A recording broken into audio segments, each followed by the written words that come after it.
रखना कि आपको अगले 20 दिनों तक प्रतिदिन 5 घंटे साइंस सेक्शन पर देने। उसमें 3 घंटा आपको कॉन्सेप्ट को पढ़ना और 2 घंटे में प्रश्नों को प्रैक्टिस करना। प्रश्नों को कहाँ से प्रैक्टिस करना है, तो इसके लिए हमने कहा कि आप बीपीएससी के प्रीवियस ईयर के प्रश्न को सबसे पहले देखें। बीपीएससी के अलावा यूपीपीएससी के जो प्रीवियस ईयर में पूछे गए प्रश्न हैं और यूपीएससी के प्री के प्रश्न, उनको चैप्टर वाइज आप सॉल्व कर दें। हम लोग आज थोड़ी सी चर्चा भोजन और पोषण वाले सेक्शन पर करते हैं। इस टॉपिक को हमने इसलिए उठाया है क्योंकि इस टॉपिक से रिलेटेड कई प्रश्न, जैसे 69वीं बीपीएससी में आप देखें तो एक प्रश्न पूछा गया था कि आप जो भोजन ग्रहण करते उसमें जीव का काम स्वाद की अनुभूति करना, और स्वाद की अनुभूति के लिए जीव में अलग अलग जगह पर अलग अलग स्वाद की अनुभूति है। जैसे आप कहते हैं कि जीव का जो अग्र भाग होता है वो मीठे स्वाद के लिए होता है, जो सबसे पिछला भाग होता है वो खट्टे स्वाद के लिए होता है, किनारे वाले भाग में तीखा फिर नमकीन इन स्वादों का होता है। उसके एक ऑप्शन में दिया गया था कि जीभ पर मसालेदार स्वाद की अनुभूति किस स्थान पर होती है। तो जब आप देखेंगे, जब उसको आप अध्ययन करेंगे तो आप पाएंगे कि मसालेदार स्वाद जीभ पर अनुभूति का कोई स्थान होता ही नहीं। तो इस आधार पर आप उस प्रश्न को एलिमिनेट कर पाते हैं। तो इस सेक्शन से कई प्रश्न पूछे जाते हैं, जैसे विटामिन और उसकी डिफिशियंसी से रिलेटेड प्रश्न तो कई बार परीक्षाओं में पूछे गए हैं। जैसे विटामिन डी की कमी से होने वाला रोग, कहते हैं कि हड्डियों में जो कमजोरी होती है वो विटामिन डी की कमी से होती है। आंख से रिलेटेड रतौंधी, तो विटामिन ए के बारे में आप कई बार पढ़े हैं। इन चीजों के बारे में आपको पता होगा। इसको कुछ इस तरह से तैयार करना, आप सबसे पहले किसी बुक से कंसेप्चुअली इसको पढ़ें। शुरुआत आप 6ठी क्लास की एनसीईआरटी से कर सकते हैं। उसका जो शुरुआती 3 चैप्टर है वो है भोजन, भोजन के घटक, भोजन एवं पोषण। तो सबसे पहला बात आप जानिए कि हम भोजन ग्रहण क्यों करते हैं। हमारा भोजन ग्रहण करने का सबसे पहला उद्देश्य होता है कि हम ऊर्जा उत्पादित करना चाहते हैं। भोजन हम इसलिए ग्रहण करते हैं क्योंकि हम अपने दैनिक क्रियाकलापों के लिए हमें ऊर्जा की आवश्यकता होती है, शारीरिक गतिविधि के लिए ऊर्जा की आवश्यकता होती है। तो भोजन का वो घटक जो ऊर्जा उत्पादित करता है, पहला काम हमारा होता है ऊर्जा उत्पादन। ठीक है, भोजन हम इसलिए ग्रहण करते हैं ताकि हम ऊर्जा का उत्पादन कर सकें। पहला काम ये होता है। दूसरा काम हम ये करते हैं कि हम वृद्धि करना चाहते हैं, शारीरिक शारीरिक शारीरिक वृद्धि कर सके, इसलिए हम लोग भोजन ग्रहण करते हैं। फिर हम अगला उद्देश्य हमारा ये होता है कि हम ऐसा भोजन ग्रहण करें ताकि हमको कोई रोग ना हो। मतलब हम ये चाहते कि रोग रोधी क्षमता में वृद्धि हो सके, रोग रोधी क्षमता में वृद्धि हो सके। ठीक है, शरीर को कोई रोग संक्रमित न कर पाए या शरीर में अल्प पोषण की वजह से कोई रोग न हो, तो हम ऐसा भोजन ग्रहण करें। जैसे ऊर्जा उत्पादित करने वाले घटक की बात करें तो इसके लिए हम लोग मुख्य रूप से कार्बोहाइड्रेट कार्बोहाइड्रेट ग्रहण करते हैं। ठीक है, प्रोटीन प्रोटीन भी ऊर्जा उत्पादित करने वाला घटक है, और वसा। अब एक एक करके इन चीजों के बारे में डिटेल में आपको जानना। कार्बोहाइड्रेट की अगर बात करें तो मोनोसेक्राइड होता है, डाइसेक्राइड होता है, पॉलीसेक्राइड होता है। ठीक है, इसी में आप कहते हैं जो सबसे सिंपलेस्ट कार्बोहाइड्रेट होता है वो ग्लूकोज होता है। इसका फार्मूला C6H12O6 होता है। ठीक है, C6H12O6 होता है। ये सबसे सिंपलेस्ट कार्बोहाइड्रेट, सबसे सरलतम कार्बोहाइड्रेट। इसी को आप देखें, इसमें जो एलिमेंट हैं वो कार्बन, हाइड्रोजन और ऑक्सीजन।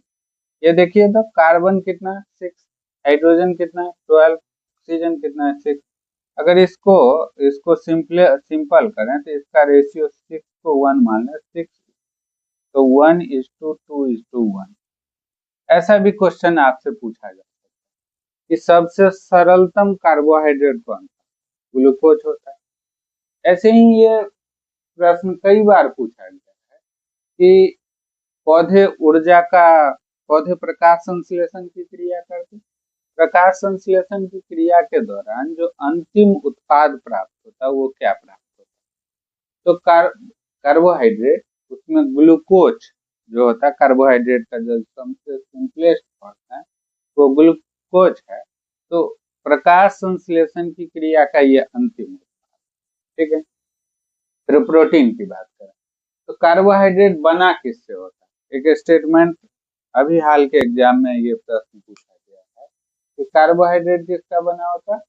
कार्बोहाइड्रेट जो होता है वो बना होता है कार्बन, हाइड्रोजन और ऑक्सीजन। फिर आगे चल के पढ़िएगा तो इसमें एक तरह के विशेष तरह के बॉन्ड पाए जाते हैं। फिर प्रोटीन की बात करें, प्रोटीन भी ऊर्जा उत्पादन का काम करता है, शारीरिक वृद्धि के लिए भी आवश्यक होता है। प्रोटीन बना होता है एमिनो एसिड का। और वसा की बात करते हैं तो वसा भी ऊर्जा उत्पादन का प्रमुख घटक, ठीक है। शारीरिक वृद्धि की बात करें तो इसके लिए प्रोटीन की आवश्यकता होती है, प्रोटीन की। अब इसी आधार पर एनसीईआरटी के बुक में एक कॉन्सेप्ट आया है कि मान लीजिए कि प्रोटीन के स्रोत की चर्चा, इसी में एक कॉन्सेप्ट आ जाएगा आपको, उसको कहते हैं सर्वाहारी।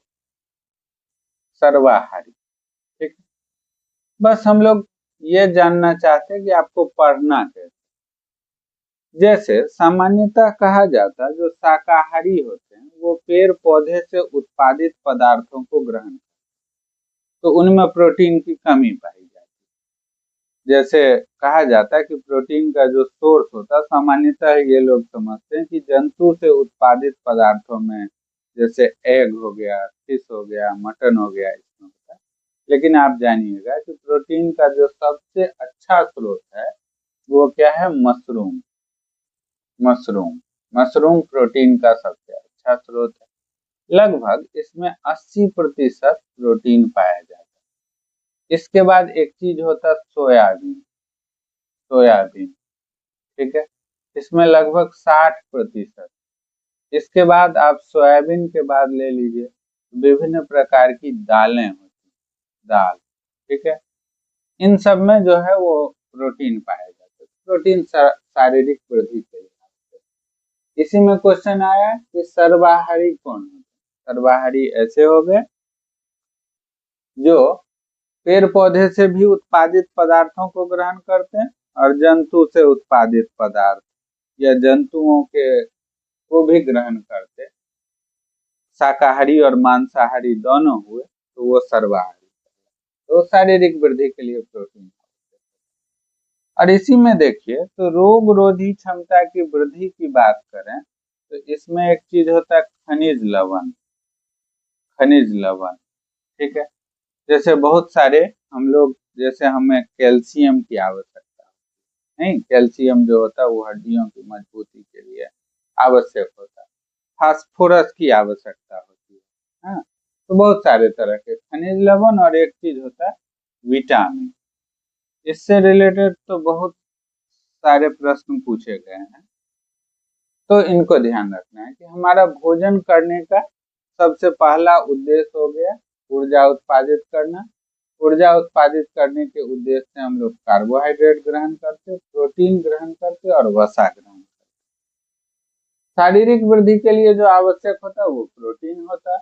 रोग रोधी क्षमता में वृद्धि के लिए विटामिन और खनिज लवण, इनकी आवश्यकता होती है। अगर आप विटामिन की बात करें तो एक बात इसमें ध्यान रखिएगा कि विटामिन जो होता है वो हमारे शरीर में उत्प्रेरक की तरह कार्य करता है। उत्प्रेरक जिसको आप कैटेलिस्ट कहते हैं, कैटेलिस्ट की तरह कार्य करता है। कैटेलिस्ट क्या होता है, उत्प्रेरक क्या होता है? तो ये एक ऐसा पदार्थ होता है जो किसी अभिक्रिया में भाग नहीं लेता, लेकिन अभिक्रिया के दर को परिवर्तित करता है। जैसे आप कुछ भी ले, मान लेते हैं कि ए रिएक्टेंट है और बी प्रोडक्ट। ठीक है, आप जानते होइएगा कि किसी अभिक्रिया को प्रारंभ करने के लिए जो शुरुआती पदार्थ लेते हैं उसको रिएक्टेंट कहते हैं और जो प्राप्त होता है उसको प्रोडक्ट कहते हैं। जैसे आप पढ़े होंगे कि ये है वनस्पति तेल, वनस्पति तेल, इससे हम लोग बनाना चाहते हैं वनस्पति घी, वनस्पति घी। ठीक है, तो इसके लिए आप जानते होइएगा कि वनस्पति तेल की अभिक्रिया हाइड्रोजन के साथ कराते हैं। जो उत्प्रेरक होता है उसको हम लोग कहते हैं निकेल। निकेल उत्प्रेरक की उपस्थिति में वनस्पति तेल की अभिक्रिया हाइड्रोजन के साथ कराने पर वनस्पति घी का उत्पादन। तो यहाँ पर निकेल जो है वो क्या है, उत्प्रेरक है, यानी ये कैटेलिस्ट। इस उत्प्रेरक का क्या काम होगा, उत्प्रेरक का काम होता है कि ये अभिक्रिया में भाग नहीं लेता। उत्प्रेरक किसी रासायनिक अभिक्रिया में भाग नहीं लेता, परंतु ये अभिक्रिया के दर को परिवर्तित करता है। दर बदलने का मतलब होता है कि इस अभिक्रिया के दर को बढ़ा भी सकता है और इस अभिक्रिया के दर को घटा भी सकता है। आप जानते होइएगा कि उत्प्रेरक के खोजकर्ता बर्जीलियस साहब है। उत्प्रेरक 4 प्रकार का होता है। एक को कहते हैं पॉजिटिव कैटेलिस्ट जो अभिक्रिया के दर को बढ़ाता है, एक नेगेटिव कैटेलिस्ट होता है जो अभिक्रिया के दर को घटाता है, एक होता है कि किसी अभिक्रिया के दौरान जो कैटेलिस्ट प्राप्त होता, जो उत्पाद प्राप्त होता वही उस अभिक्रिया के लिए कैटेलिस्ट का काम करता है, उसको हम लोग ऑटो कैटेलिस्ट कहते हैं, स्व उत्प्रेरक। एंजाइम भी हमारे शरीर में कैटेलिस्ट के तरह है। जैसे हम जो खाना खाते हैं वो सबसे पहले मुख गुहा में जाता है। मुख गुहा में दांत भोजन को छोटे छोटे टुकड़े में बदलता है। दांत की भी बात करें तो दांत ये 4 प्रकार का होता है, ध्यान रखिएगा, इससे रिलेटेड भी क्वेश्चन कई बार पूछे गए हैं।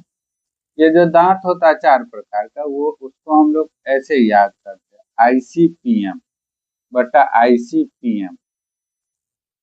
आई को कहते हैं इंसीजर, दूसरा केनाइन, तीसरा प्रीमोलर और अगला जो होता है मोलर। ध्यान रखिएगा कि एक वयस्क व्यक्ति में अधिकतम जो दांत हो सकता है उसको ऐसे याद करते हैं, ये 21 23 गुना 2 होता है। इसको अगर काउंट करें आप तो इसको इससे मल्टीप्लाई करें तो 4, इसको इससे मल्टीप्लाई करिएगा तो 2 और यहाँ पे 4 और 6, नीचे भी इतना ही दांत होता है। इसको इससे मल्टीप्लाई करें तो 4 2 4 6। अब देखिए तो ये 16 ऊपर 16 नीचे। आपसे पूछा जाए कि मनुष्य में इंसीजर, एक वयस्क व्यक्ति में इंसीजर टीथ कितना होता है, जिसको कृंदक कहते हैं। हाँ, कृंदक की बात करें तो 4 ऊपर और 4 नीचे, 8 होता है। केनाइन जिसको आप रंदक कहते हैं, पूछा जाए कितना होता है तो 2 और 2 4 होता है। इसके बाद इसको अर्धचवर्णक यानी प्रीमोलर कहते हैं, ये 4 ऊपर और 4 नीचे, 8 होता है। और इसके बाद मोलर जिसको आप चवर्णक कहते हैं, ये 12 होता है। आपसे पूछा जाए कि केनाइन टीथ कितना होता है तो आप कह दीजिए 8। अगर इंसीजर टीथ पूछा जाए तो ये 8 होता है। केनाइन की बात करें तो ये 4 होता है। प्रीमोलर की बात करें तो ये आपका 4 और 4 8 होता है। और अगर हम मोलर की बात करें तो ये कितना होता है तो 12। ठीक है, यहीं पे अगर हम बच्चों की बात करें तो बच्चों के लिए कुछ इस प्रकार का होता है। बच्चों में आप सुने होइएगा कि प्रीमोलर टीथ नहीं पाया जाता, ये उनके लिए फार्मूला होता है 20 और इसको 2 से मल्टीप्लाई करें। अगर इसको देखिएगा आप तो यहाँ पे 4, यहाँ पे 2, यहाँ पे 0 और यहाँ पे ये हो गया 4। इससे मल्टीप्लाई करें तो नीचे में 4 2 0 और 4। इसको आप देखिए तो ये हो गया इंसीजर कितना हो गया 8। केनाइन की बात करें तो ये होता है 4।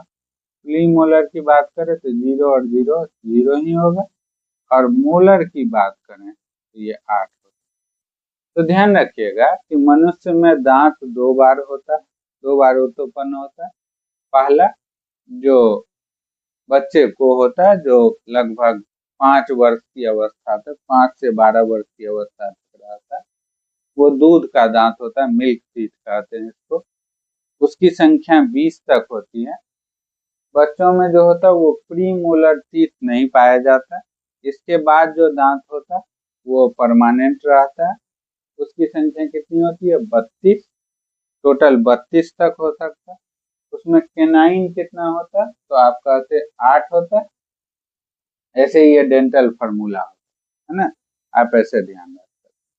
फिर इसके बाद हम माउथ कैविटी की बात करें। भोजन सबसे पहले कहाँ पहुंचता है? माउथ कैविटी में। माउथ कैविटी में आप देखिए तो प्रतिदिन 1 से 1.5 लीटर सलाइवा यानी लार का स्राव। लार की अगर हम बात करें तो उसका लगभग 90% भाग जल ही होता है।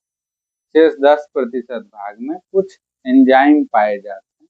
उसी में आप जानिएगा कि एक एंजाइम होता है, उसका नाम होता है टाइलिन। टाइलिन का काम क्या होता है? ये कार्बोहाइड्रेट के पाचन को प्रारंभ करता है। तो आपसे पूछा जाए कि भोजन के पाचन की शुरुआत कहाँ से होती है? मुख गुहा से होती है। अब इसके अलावा मुख गुहा में क्या होता है? जीभ होता है। जीभ की बात करें तो इसका काम होता है स्वाद की अनुभूति। आपको ध्यान रखना है कि जीभ में किन स्वादों के लिए कौन से स्थान होते हैं। जैसे जीभ का जो अग्र भाग होता है वो मीठे स्वाद के लिए होता है, ठीक है। जो सबसे पिछला भाग होता है वो खट्टे स्वाद के लिए होता है। किनारे वाला जो अगला भाग होता है वो नमकीन स्वाद के लिए होता है।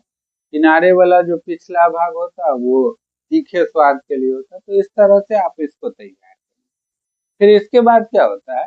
मुख गुहा के बाद भोजन एक नली होती है जिसको ग्रास नली कहते हैं, उसके थ्रू अमाशय में जाता है। ग्रास नली में भोजन के पाचन का कोई काम नहीं होता। भोजन अमाशय में पहुंचता है। अमाशय में भोजन लंबे समय तक रहा, लगभग 4 घंटे तक रहा, ठीक है। सबसे लंबे समय तक भोजन अमाशय में रहा।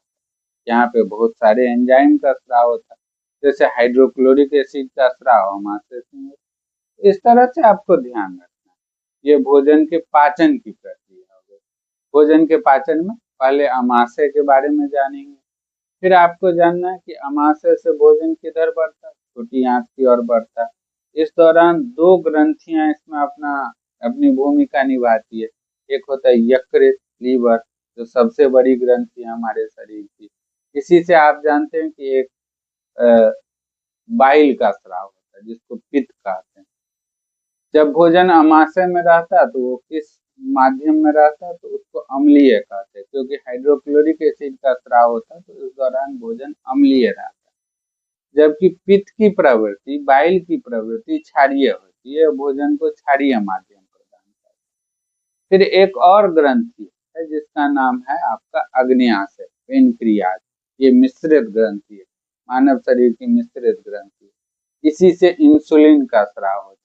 और आप जानते हैं कि अगर इंसुलिन का अल्प स्राव हो रहा हो तो आदमी को क्या हो जाता है? तो डायबिटीज हो जाता है। तो इन 2 ग्रंथियों से स्रावित होने वाले एंजाइम जब भोजन में मिल जाते तो भोजन कहाँ पहुंचता है? छोटी आंत में पहुंचता है। छोटी आंत में ही भोजन में उपस्थित पोषक तत्वों का अवशोषण। इसके बाद भोजन जो होता है वो बड़ी आंत में पहुंचता है, जहाँ पे भोजन में उपस्थित जल का अवशोषण होता है। फिर बड़ी आंत का एक भाग होता है जिसको रिक्टम कहते हैं, जिसमें अवशिष्ट पदार्थ एकत्रित होते हैं और वो अवशिष्ट पदार्थ मल के माध्यम से, मल के द्वारा हमारे शरीर से निकल जाते। तो आपको कंप्लीट इसका को स्टडी कर। अब इस भोजन में जो ऊर्जा उत्पादित करने वाले पदार्थ हो गए कार्बोहाइड्रेट। कार्बोहाइड्रेट के बारे में एक एक करके जानिए। मोनोसेक्राइड क्या होता है? सबसे सिंपलेस्ट मोनोसेक्राइड ग्लूकोज है। डाइसेक्राइड, अब इसी में कहा जाता है कि सबसे मीठा क्या होता है? तो फ्रक्टोज होता है। फ्रक्टोज जो होता है वो सबसे मीठा कार्बोहाइड्रेट है। फलों के मीठे स्वाद का कारण भी फ्रक्टोज ही होता है। फिर अगर आप प्रोटीन की बात करें तो वो एमिनो एसिड का बना होता है। प्रोटीन किसका बना होता है? तो एमिनो एसिड का बना होता है। और फिर वसा की भी चर्चा करनी है ना। और आप जानते होइएगा कि प्रति ग्राम के हिसाब से, 1 ग्राम के हिसाब से देखें तो जब आप 1 ग्राम कार्बोहाइड्रेट ग्रहण करेंगे, 1 ग्राम कार्बोहाइड्रेट ग्रहण कर रहे हैं तो 4.1 किलो कैलोरी ऊर्जा उत्पादित, किलो कैलोरी ऊर्जा उत्पादित करती है।